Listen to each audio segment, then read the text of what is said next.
एक बार की बात है, एक छोटे से गांव में एक आदमी रहता था। उसके घर के पास में एक पहाड़ था, जहां पर वो रोज सुबह जाता।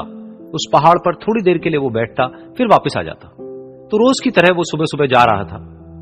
पीछे से उसका छोटा सा बेटा आया। उसने आकर के उसका हाथ पकड़ लिया और कहा कि आज मैं भी आपके साथ चलूंगा। उसने पहले तो उसको थोड़ा सा समझाया और मना किया। कहा कि जो रास्ता है वो बहुत ही छोटा है और चढ़ाई बहुत ज्यादा है, तो तुम मेरे साथ नहीं चल पाओगे। लेकिन फिर जब उस बेटे ने जिद करी तो पिता मान गया। तो दोनों पहाड़ पर चढ़ने लगे। पिता ने बेटे का हाथ कस के पकड़ा हुआ था। लेफ्ट साइड में पहाड़ थे, राइट साइड में खाई थी और रास्ता बहुत ही छोटा था। और वो पहाड़ की चोटी तक पहुंचने ही वाले थे, तभी रास्ते में एक बड़ा सा पत्थर आया। क्योंकि पिता उस रास्ते पर रोज आता था, तो उसको पता था कि वहां पे पत्थर है, तो वो साइड से निकल गया। लेकिन जो बेटा था उसका ध्यान कहीं और था, तो उसका घुटना जाकर के उस बड़े से पत्थर पर टकरा गया। तो फिर उस बच्चे के मुंह से एक चीख निकली। और जैसे ही वो चीखा, उसकी आवाज उन पहाड़ों में गूंजने लगी। इससे पहले उस बच्चे ने कभी भी अपनी आवाज की गूंज नहीं सुनी थी, तो उसे समझ नहीं आया कि क्या हो रहा है। वो अंदर से थोड़ा सा घबरा गया। उसे लगा कि शायद कहीं कोई है जो छुप करके उसको देख रहा है और उसका मजाक उड़ा रहा है। फिर उस बच्चे ने बोला, कौन हो तुम? कौन हो तुम? तो जब उस बच्चे ने इस गूंज को सुना, उसे गुस्सा आ गया। उसे लगा कि कौन है ये जो मेरा मजाक उड़ाए चले जा रहा है। फिर उसने गुस्से से कहा, मैं तुम्हें छोड़ूंगा नहीं। और फिर जैसे ही उसने इस गूंज को सुना, वो घबरा गया। उसके पिता समझ गए थे कि क्या हो रहा है। उसने अपने पिता का हाथ कस के पकड़ लिया और उनसे पूछा, कौन है ये जो मुझे इतना तंग कर रहा है? कौन है ये जो मुझे इतना डरा रहा है?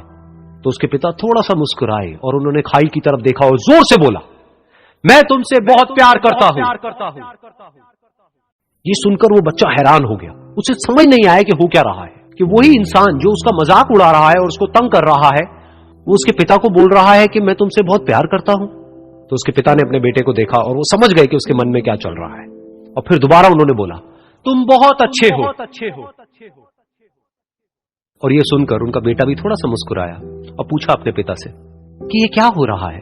और फिर उसके पिता ने अपने बेटे को समझाया, ये जो आवाज तुम सुन रहे हो ना, ये किसी और की नहीं है, ये तुम्हारी ही आवाज है जो कि पहाड़ों में गूंज रही है और तुम्हें अपनी ही आवाज सुनाई दे रही है।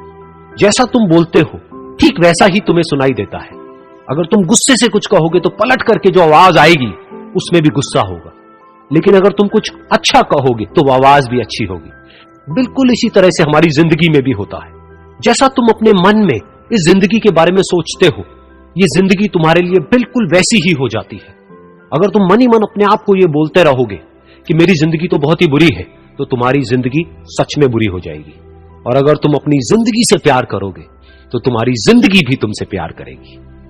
ये बात उस बच्चे के दिमाग में घर कर गई और फिर वो दोनों उस पहाड़ की चोटी पर गए। लेकिन बच्चे के दिमाग में यही बात घूम रही थी। और फिर वो बच्चा खिलखिला के हंसा और उसने अपने दोनों हाथ खोले और अपनी पूरी ताकत से बोला, मैं तुमसे बहुत प्यार करता हूं।